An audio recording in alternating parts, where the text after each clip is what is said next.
তোমার মাকে তুমি ঘর থেকে বের করছো। ছেলে বিদেশ থেকে এসে শ্বশুর বাড়িতে গিয়েছে, তারা তাকে উল্টাপাল্টা বুঝিয়েছে। এখন বাড়িতে এসে সে বলছে, মা তুমি আমার টাকায় খাও, আমার ঘরে থাকো, আবার আমার বউকে পিটাও। এই কথা শোনার পরে কি কোনো মার কলিজা আছে?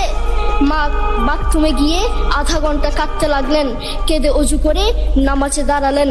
নামাজ পড়ে আল্লাহর কাছে বলতে লাগলেন, আল্লাহ ছেলের উপর রাগ করিও না, ও ভুল করেছে, তুমি আমার ছেলের উপর রাগ করিও না, আমি আমার ছেলেকে বুঝাবো।